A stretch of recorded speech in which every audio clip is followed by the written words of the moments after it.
څلور صفات دي او هغه څلور صفات چې په چا کې پیدا شي الله رب العالمین به بغیر د حساب جنت ته داخل کی.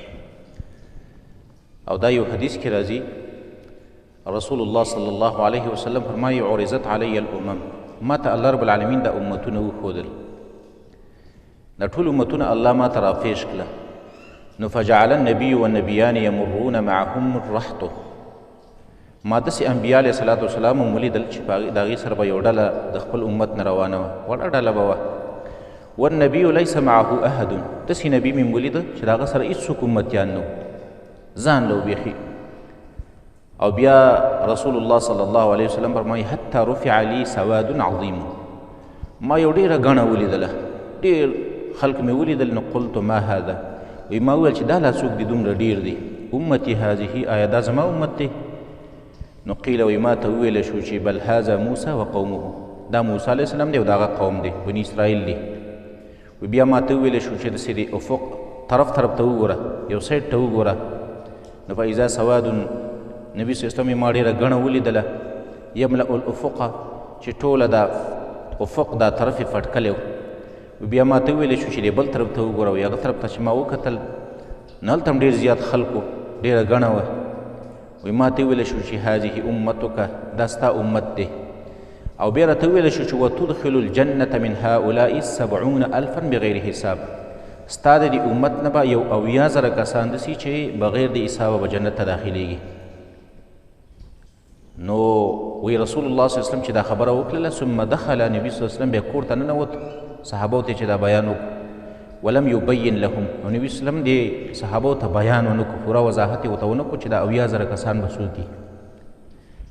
فافاز القوم، نو صحابو بحث شروع چې دا به څوک دا 80,000 کسان چې زموږ د دې امت نه الله جنت ته داخلوي. وقالوا نحن الذين آمنا بالله، دې صحابو ویل یاره دا خو موږ به یو کیدی شي، موږ په الله باندې ایمان راوړی دی. واتبعنا رسوله، موږ د الله د پیغمبر تابعداري کړې ده. فنحن هم، کیدی شي دا موږ یو. او اولادنا الذين ولدوا في الاسلام، یا به دا زموږ اولاد دي، موږ خو به نه یو، زموږ بچي به چې هغه به په اسلام کې پیدا شوي. ځکه فإنا ولدنا في الجاهلیه، موږ خو د جاهلیت په زمانه کې پیدا شوي، موږ خو د جاهلیت زمانه هم لیدلې ده. نو د دې 80,000 کسانو نه به هغه زموږ بچي چې هغه په اسلام کې پیدا شول، په اسلام کې بس مړه شوي دي، مړه شي، نو دا به هغې کې مرادي. نو نبي صلی الله علیه وسلم ته دا خبره ورسېدله. فخرج، بیا نبي صلی الله علیه وسلم دوباره راووت. نو رسول الله صلی الله علیه وسلم وفرمایل هم الذین، دا 80,000 کسان به هغه خلک لا یسترقون چې دوی به د چا نه دم نه طلب کوي. دا څلور صفات په دغه خلکو، یعنې دا څلور صفات چې په چا کې پیدا شولو، نو دغه خلک به الله رب العالمین بغیر د حساب جنت ته داخلوي. یو صفت دا دی چې لا یسترقون، دوی به د بل چا نه دم نه طلب کوي. اگر که د بل چا نه دم طلب کول دا جایز دي، خو دا خلک به دومره په الله توکل او اعتماد او عقیده لري چې بل چاته به نه وایي چې ما دم که، خپله به ځان دموي، خو د بل چا نه به دم هم نه طلب کوي. دویم صفت په کې دا چې ولا یتطیرون، دی به بدفالي نه نیسي، په چا باندې سپیروالی به نه نیسي. په اسلام کې سپیروالی په چا باندې نیول، بدفاني نیول دا نشته دی. نو دویم صفت دا دی چې چا کې دا صفت پیدا شو چې هغه په بل چا باندې بدفالي نه نیسي. دریم صفت دا دی چې ولا یکتوون، دی به داغونه نه لګوي، پخوا زمانه کې به داغونه لګول، داغ به نه لګوي. او څلورم صفت یې دا دی چې وعلى ربهم یتوکلون، دی به په الله رب العالمین باندې توکل کوي. دا څلور صفات چې په چا کې پیدا شو، الله رب العالمین به بغیر د حساب جنت ته داخلوي. یو بل حدیث کې داسې راځي چې د دې 80,000 کسانو سره به د هر 1,000 کسانو سره به 80,000 کسان نوري، او 3 لپې به کې الله پاک نورې ورواړتوي زموږ د دې امت نه، والله رب العالمین به جنت ته داخل کړي. خو چا کې چې دا څلور صفات پیدا شول.